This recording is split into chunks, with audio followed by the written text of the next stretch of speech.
Ayan, isa na naman pong pinagpalang hapon sa ating lahat at welcome po muli sa ating mga kasama sa ating free DepEd Italay online tutorial. At syempre po, binabati ko ang kauna-unahang nag-comment at ating kasama ngayong hapon mula po sa Grade 9 Galaxy Listening and Learning from Luis Fe Gomez Diamantina National High School, Cabanatuan East District, Diamantina, Cabanatuan, Isabela. Hello kay Isabela May de la Cruz at sa ating pong lahat ng mga kasama ngayong hapon. At muli po, kayo po ay live na nakatutok sa ating Arling Panlipunan 9 kasama live ang inyong tutor Leonard at ang inyong tutor Carl mula po sa SDO Olongapo City. At kami po, muli ang inyong katuwang at live tuwing alas 3 hanggang alas 3:40 ng hapon. Saan po kami makapapanood? Muna po sa DepEd EdTech Unit at DepEd Tayo Facebook pages, sa DepEd EdTech Unit at DepEd TV YouTube channels. Hi po from Olongapo City High School 9 Opal AP teacher Madam Nimpa P. Domingo. Hello kay Ara Jose. Also kay Angela Claire Palalay from Grade 9 Galaxy Listening and Learning from LFG Diamantina National High School from Diamantina, Cabanatuan, Isabela. At ngayong araw, tayo po ay very excited dahil po ang ating aralin ay nasa ika-4 na linggo na naiikot po sa konsepto at mga salik ng supply. At again, ating pong nais parangalan ang ating mga kasama, schools, kabataan at even teachers po na ating pong laging katuwang sa pag-abot ng ating mga learners. Hello din po kay Kuya Mark Platon, pinagpalang hapon po, Tutor Leonard, also kay Patricia May Leones, mula po sa my grade ng Pythagoras ng Barreto National High School. Also with kay Kyla Marie from 9 Pythagoras also, kay Princess Divine C. Manipon ng Luis Fe Diamantina National High School. At hello po sa aking po kasama, isa po sa mga AP teachers po ng Barreto National High School, ang aming pong AP10 teacher, si Madam Hasmin Concepcion, watching from BNHS. Hello ma'am, hello po sa ating dyan. Also, from Marco Antonio Loot Espares, good afternoon sir, from 9 Pythagoras ng Barreto National High School. And to continue, ating pong parangalan ng ating duty and school of the week and also our output of the week. At ang ating duty of the week for week 3 is none other than Carl Lexus Harry Castillo. And our school of the week, ito po ay malayong school, ngunit naabot po ng Itulay, ang Lanao National High School na nasa Bangi, Ilocos Norte. At hello po sa ating mga kasama mula po sa Ilocos Norte. Hello rin po, good afternoon kay Daphne Phil Napuli ng grade ng Pythagoras ng Barreto National High School. Also kay Visitacion Purok, good afternoon po, watching and listening from Doña Magdalena, Agafud High School, Visitacion Guyod Purok ng grade 9 Scorpio. Hello po sa inyo dyan. At syempre, ang ating pong output of the week ay mula po sa ating masugid na taga-subaybay na si Kuya Mark Platon. At siya po ay nagbigay ng kanyang hinuha, ng kanyang opinion, ng kanyang knowledge about sa pagtaas ng supply ukol sa presyo ng manok. At hello din po kay Angela Ignacio, Crystal Angela Ignacio ng grade 9 Galaxy Listening and Watching from Diamantina National High School, Cabanatuan East District, Cabanatuan, Isabela. Also kay Sebastian Davales. Good afternoon po, watching from Ocampo National High School, Division of Camarines Sur. Hello po sa ating mga kasama dyan sa Camsur. Welcome po sa ating DepEd Italay free online tutorial this afternoon. At syempre po, ilang paalala. Una, ihanda ang inyong lapis, kwaderno o notebook. Ikalawa, ang ating gagamit sa talakayang ito ay ang Arling Panlipunan 9 module na isinulat ni May Faith B. Dayagdan at Agustos G. Soriano na inathala po ng DepEd Region 9. At syempre po, inaasahan po ni Tutor Leonard at ni Tutor Carl ang inyong aktibong pakikilahok gamit po ang ating comment box. Hello rin po kay Althea May Cabanizas Balange mula po sa Grade 9 Milky Way Listening and Learning from LFB Diamantina National High School. At syempre po, ating pong bigyan din po ng pansin ang ating kasamang si Alan Mark De Jesus watching from Camarines Sur din po. Alright. At syempre po, ang ating pong aralin ay ikot sa MELT number 4 na tatalakay ang konsepto ng supply at salik na nakakaapekto sa supply sa pang-araw-araw na pamumuhay.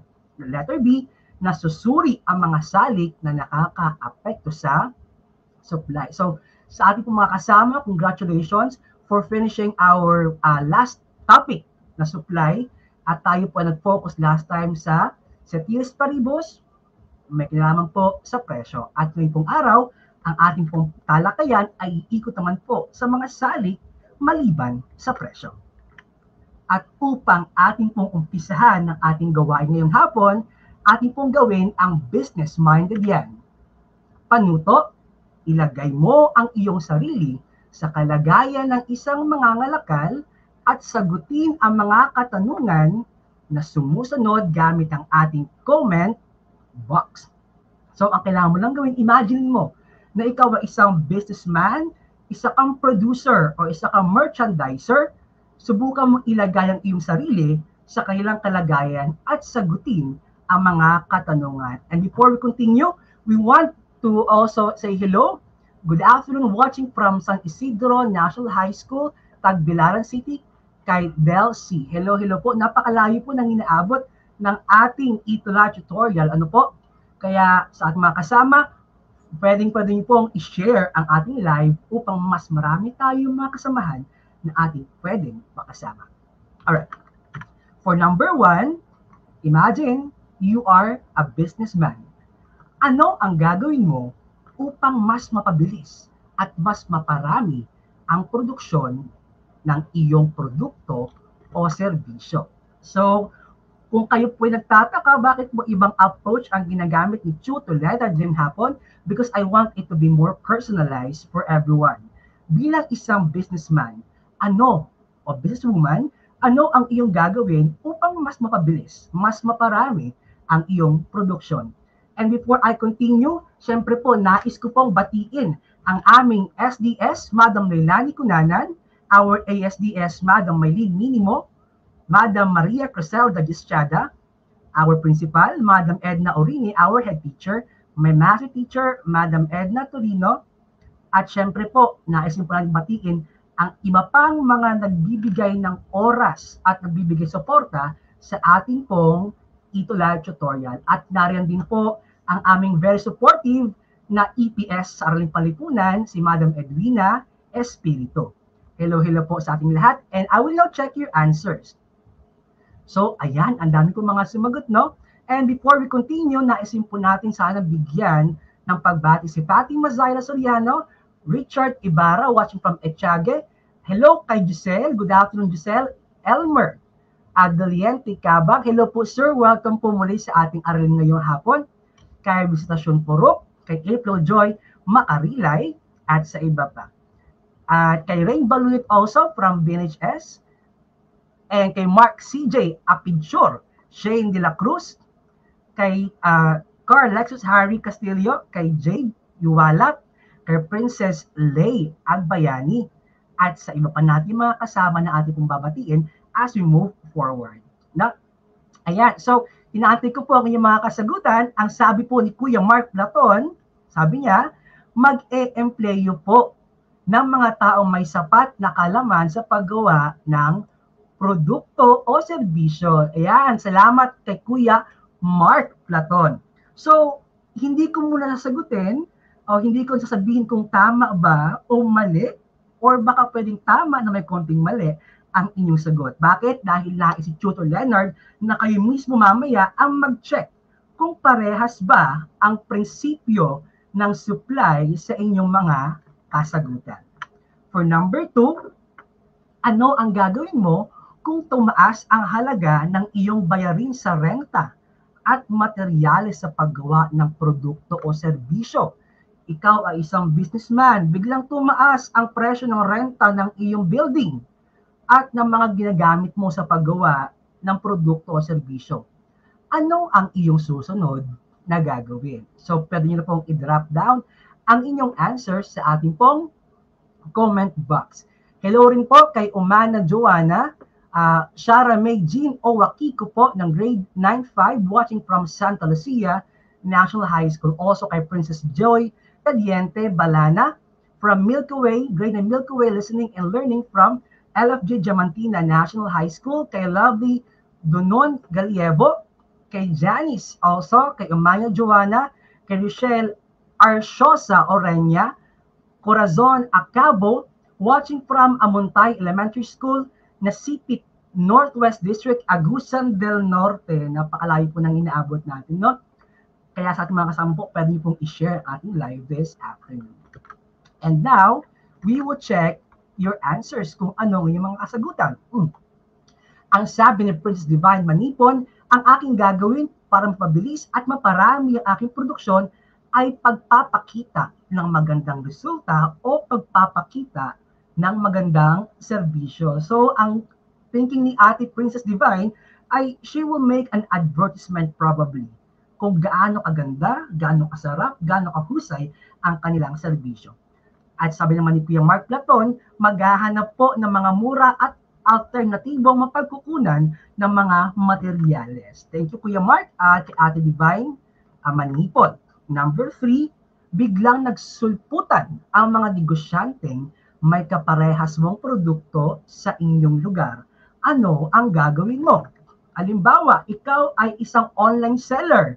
Nagbebenta ka ng mga damit or mga sapatos or mga bag.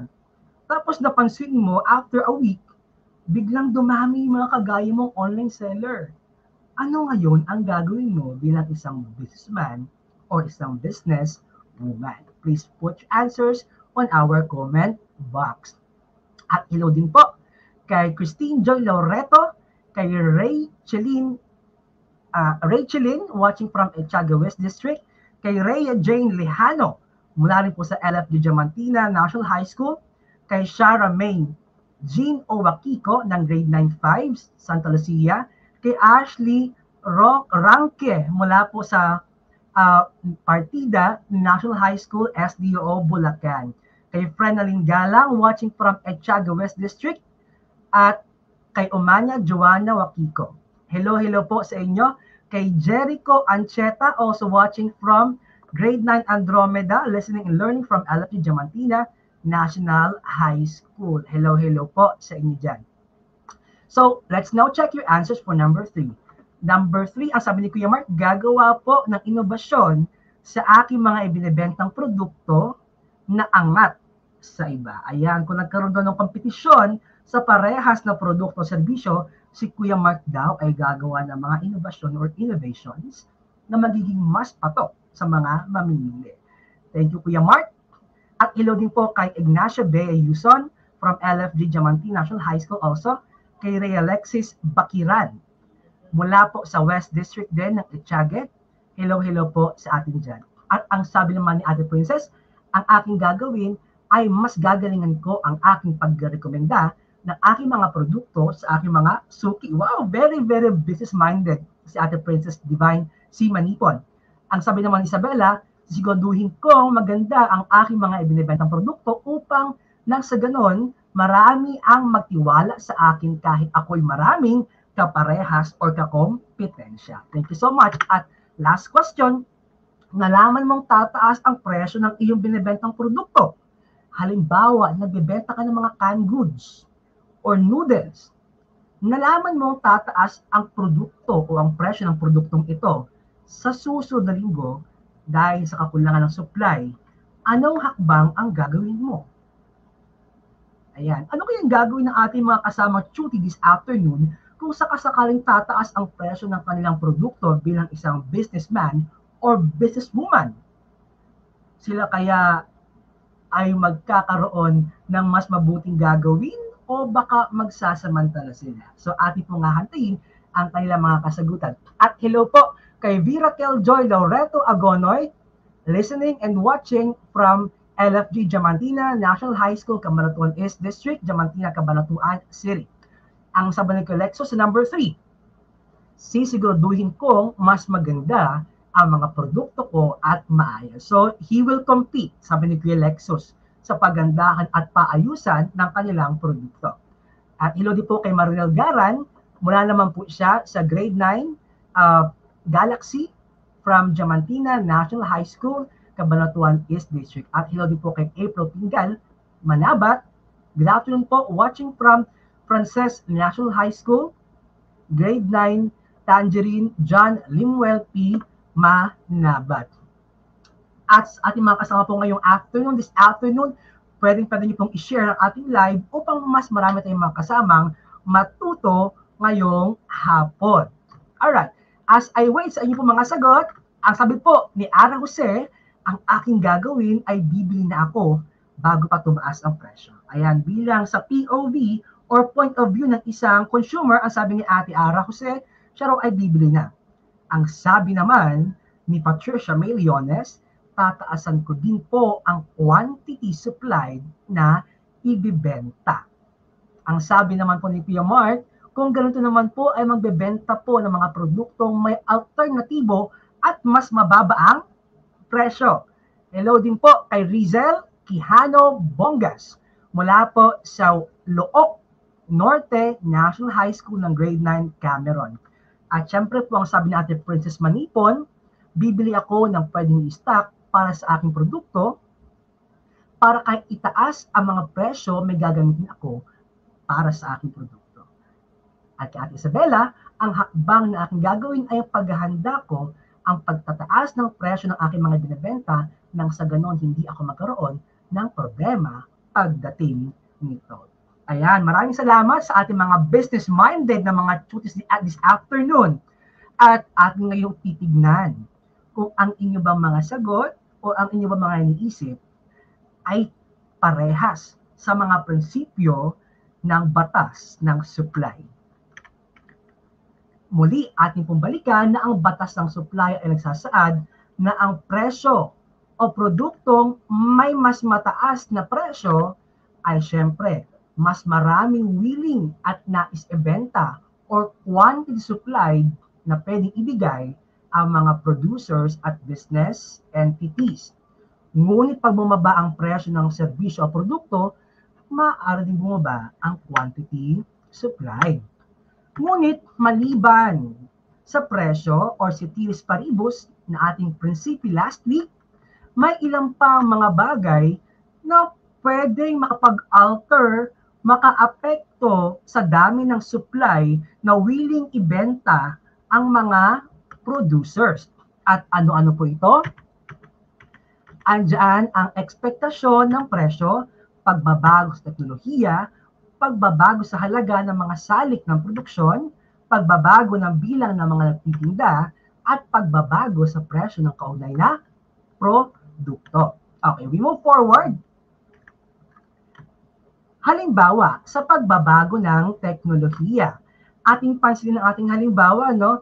Ito ay maaring kalabaw o baka na ginagamit sa pagsasaka. Pero, dahil sa advancements, sa pagbabago ng teknolohiya na meron tayo, ano nagkakaroon? We have new technologies and machineries. At dahil dito, mas napapabilis at napaparami ang napuproduce ng ating mga producers at ng ating mga business entities.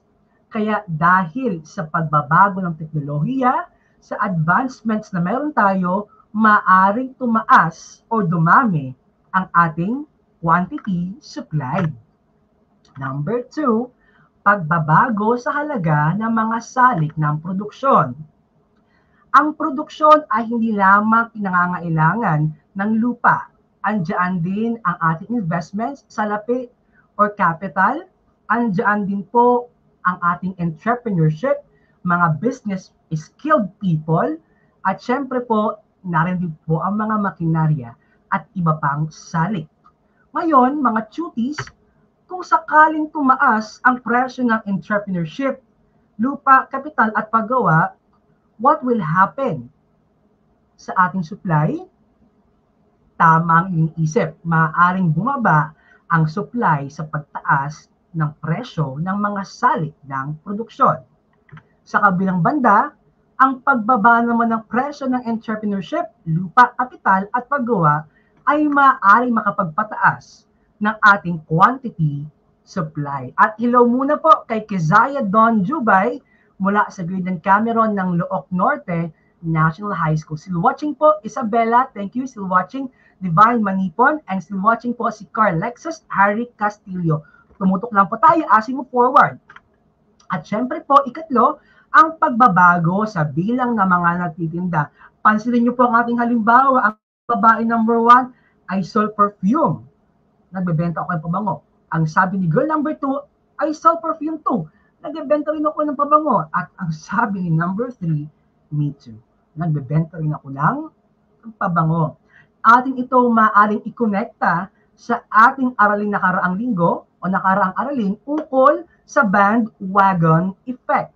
Kung ang bandwagon effect ay nakakaapekto sa perception ng mga consumer, ito rin po ay nakakaapekto sa perception, sa pananaw ng mga producer.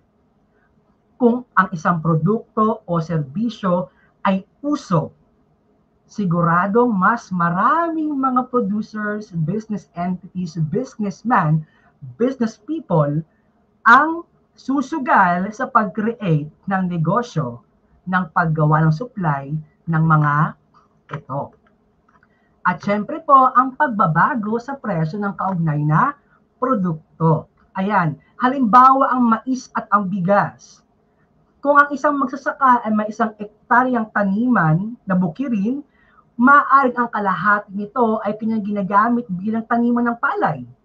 At ang kalahati ay bilang taniman ng mais. Ngunit, kung magbabago ang presyo ng palay, kung tataas ang presyo ng palay, maaaring gamitin ng magsasaka ang kanyang buong bukirin sa pag-produce ng palay. At dahil dito, tataas ang supply ng palay o ng bigas. At syempre po, before we continue, hello po kay Fatima Zaira Soriano, still watching po, tutor, Fatima Zaira Soriano Mayo, Andromeda, watching and listening from Luis Fe, Gomez Diamante National High School, also hello din po, still watching si Kuya Marco Antonio Loot Espares. Thank you so much. At huli po ay ang ekspektasyon ng presyo. So, gaya po ng tanong ni Tutor Leonard sa inyo kanina, ano ang gagawin mo kung naisip mo o nakita mo na sa susunod na mga araw, tataas ang presyo ng produkto o serbisyong iyong binibenta? Ang sabi ni Kuya Mark, uso. At kung mga artista ang mag-endorse ng produkto, siguradong tatangkilikin ng mga mamimili. That is correct, Kuya Mark, no? And now, when we say expectasyon sa presyo, subukan mong isipin, subukan mong alalahanin ang ating aralin last time. Paano kung nakita mo, nabalitaan mo, tataas ang presyo ng produkto? No? Kanina, nakita ko na mabuti ang ating mga kasamang tutis ngayong araw dahil ang sabi nila, sila po ay magbebenta pa rin ng kanilang produkto at serbisyo kung sila ay mga businessman or businesswoman. Pero, in most cases, what happened? Ang ilan sa ating mga kasama, hindi po nila lahat ni Tutor Leonard ha, pero ito po kasi ay prinsipyo sa economics, na kapag nakita, napansin ng mga business entities, ng mga producers, na tataas ang presyo ng kanilang serbisyo at produkto, what do? Usually, tinatago po nila ang kanilang produkto or hino-hoard. Ang tawag po dyan ay hoarding, upang ilabas ito sa panahon na mas mataas na ang presyo ng serbisyo o produktong ito. Ang tanong sa inyo ngayon, ito ba'y makakabuti sa mga consumer or sa side lang ng mga producers at ng mga businessman? Ayan, apakahusay natin ngayong araw dahil ating pong natapos ang ating aralin ukol sa mga salik or factors na makakaapekto sa pagtaas o pagbaba ng quantity supplied At upang tignan kung ating bang nakuha ang lahat ng mga prinsipyong ito, ating gawin ang gawain number 2 na affirmative. Anong gagawin, tutor? Isulat ang salitang affirmative kung ang pahayag ay wasto at negative kung hindi. Ayan. At thank you pa rin po sa ating mga kasama kay Eliza Garcia. Hi po, Sir Leonard from NOH SPED School for Crippled Children. Hello, Eliza Garcia. Welcome kayo, anak, sa ating programa. Ngayon, sa Arling Panlipunan 9, sa ating very live at free e-to-live tutorial. Again, sa ating mga kasama ngayong hapon, huwag po kayo mahiyang i-share ang ating live dahil po makakatulong kayo makapag-abot ng mas maraming karunungan sa ating mga kabataan, lalo-lalo po ngayong panahon ng pandemya or the new normal. Question number 1. Ang pagkakaroon ng makabagong teknolohiya at makinarya ay maaaring makapagpataas ng supply. Ito ba sa iyo ay affirmative or ito ba ay negative? Still watching po, Princess Divine C. Manipon. Thank you for your continuous patronage sa atin. And you may now drop down your answers on our comment box. At I tell you, my cuties, masayang-masaya po ang ating tutor Carl habang siya po yan ninonood backstage sa inyong mga sagot, no? Please put your answers now on our comment box. Type number 1 and then your answer. Is it affirmative or is it negative? Ayan, may nakita lang akong mga sumagot sa ating question number 1. So while we wait for them, let's go on for question number 2. Oh yeah, for our question number 1, the correct answer is affirmative. Siyempre, kapag may bagong teknolohiya o makinarya, ibig sabihin, makakapag-advance tayo. Mas marami tayong pwedeng i-create, mas marami tayong pwedeng magawang produkto o serbisyo. At for number 1, tama po si Kuya Mark, si Ara Jose, si Carl Lexus, Harry Castillo, si Princess Divine Manipon, Isabella May, Daphne Phil Napuli, tama po sila. At hello po, watching from Echage, West District, Doña Magdalena HQ Food High School, Diane May E. Ancheta ng 9 Aries. Hello sa'yo. Correct din po si Patricia May Leones at si Kuya Marco Antonio Loot Espares. Now we move on to number 2. Ang bandwagon effect ay maaaring makapagpataas ng supply ng isang produkto o serbisyo. So, what will happen kapag may bandwagon effect sa supply? Ito ba'y magpapataas or magpapababa? So, please drop your answers for number 2. Sa mga hindi ko po nabati kanina during our first minutes ng live, once again, you are all welcome po sa ating every Thursday Araling Panlipunan 9 Economics online tutorial. So for number 2, please drop your answers. Ayan, ang sabi ni Ara Jose, number 2 raw ay negative. Ano kaya ang sabi ng ating ibang mga cuties ngayong hapon? Sabi ni Kuya Mark, it's affirmative. Ayan, so once again, huwag kayong mahihiya malagay ng iyong sagot. May it be wrong, may it be right. The very reason kung bakit po mayroong DepEd Itulay ay para po tulungan kayo sa inyong mga aralin, especially in your modules. So, if you get a wrong answer in our activities, it's fine. At least, on the other hand, kayo po ay natuto. So, sabi ni Carlexus at ni Princess Divine Manipon, ito rin daw ay negative. Now, we check ang ating sagot for number 2. Bandwagon, ibig sabihin, may trend, sikat. Ang tamang sagot ay affirmative. Dahil pag mas marami ang mga taong nais mag-create ng negosyo na pare-parehas, tataas din po ang dami ng quantity supply. Ang sabi ni Ate Isabella May de la Cruz, affirmative din po. At hello po kay Justin Marcelo Salvador ng grade 9, Joan of Arc, Justin M. Salvador. Hello po kay Justin and welcome po sa ating AP9 tutorial this afternoon. Also kay Grace Carpio, good afternoon po, watching from Doña Candelaria Meneses Duque, National High School, SDO, Bulacan. Hello po, ma'am, sa ating mga kasama po dyan sa may SDO, Bulacan. Let's go for number 3. ang pagtatago ng mga produkto dahil sa inaasahang pagtaas ng presyo nito sa susunod na panahon ay makakabuti sa mga mamimili. So sa palagay nyo, pag hinord ba ng ating mga supplier, ng ating mga producer, ang mga produkto dahil tataas ito the next week, the next quarter, the next month, or the next year, ito ba ay magpapataas ng ating supply o magpapababa? Ang sabi rin po ni Patricia kanina sa number 2, it's affirmative. That is correct, ate. At hello po kay Mariel Manalo.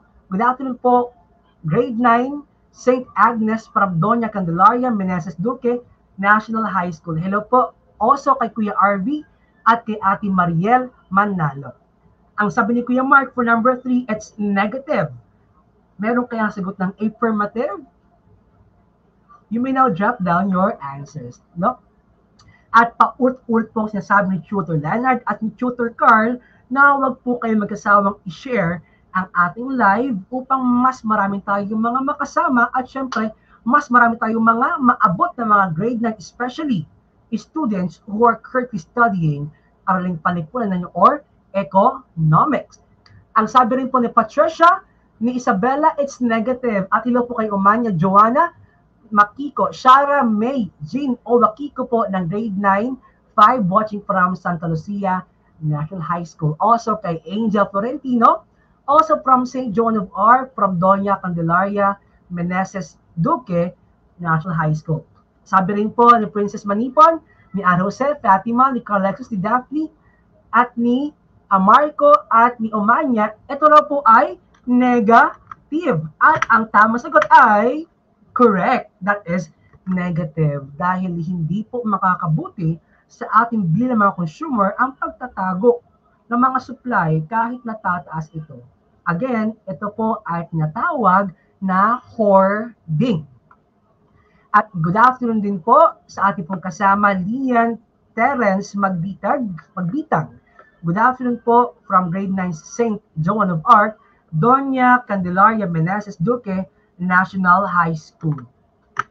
For number 4, ang pagtaas sa presyo ng lupa, makinarya at entrepreneurship ay magpapataas din sa dami ng mga produkto at serbisyong handang ipagbili ng mga producers.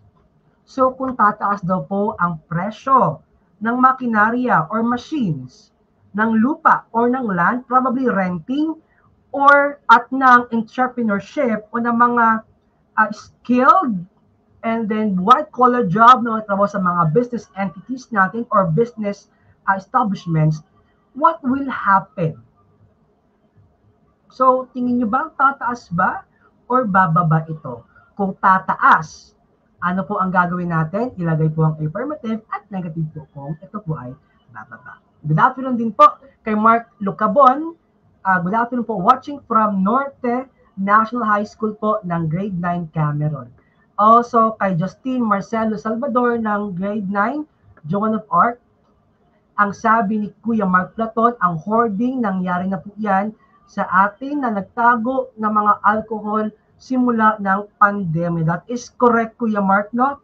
Noong panahon pong nalaman ng mga tao, ng mga producers, business establishment, and business entities na kailangan ng mga tao ng alcohol, ng face mask at face shield, what did they do?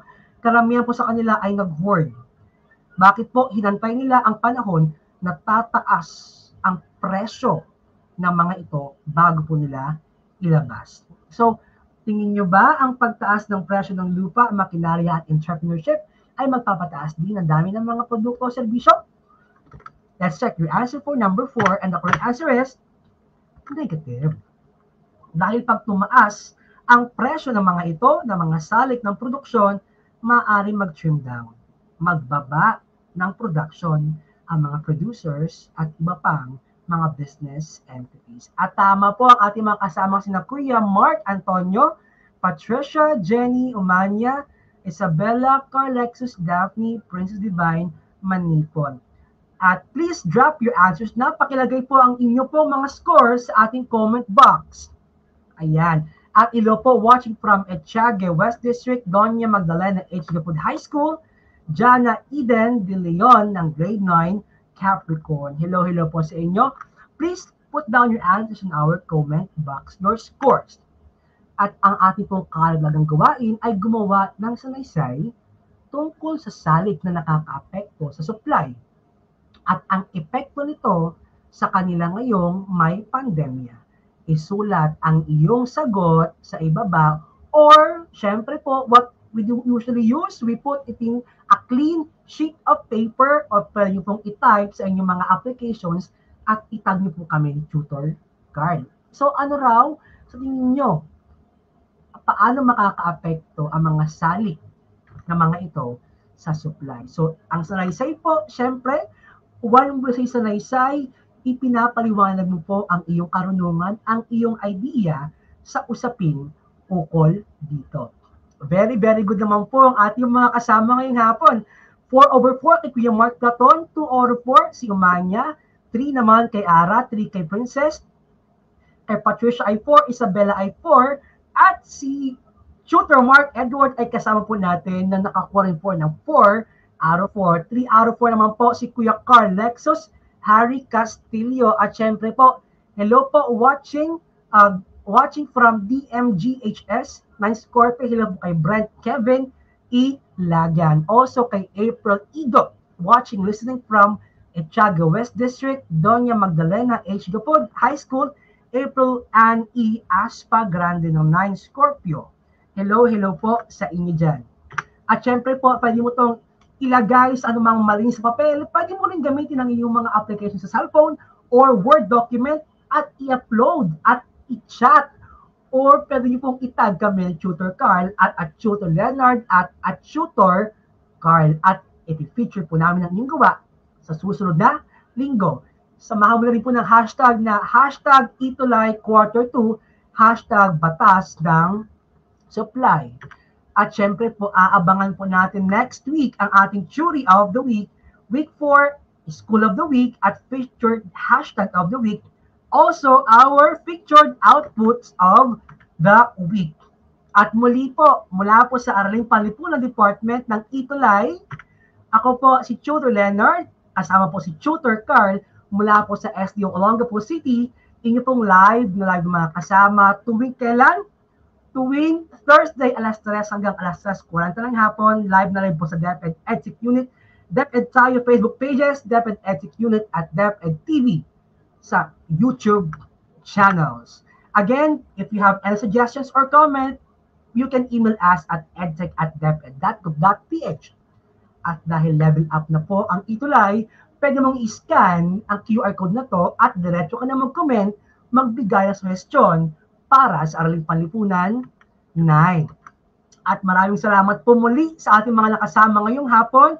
Wala na pong aalis dahil kasunod na po natin ang Araling Panlipunan 10 with our dynamic tutors, Tutor Edwin and Tutor Leia. Thank you everyone. God bless and mag-iingat po tayong lahat. See you next session.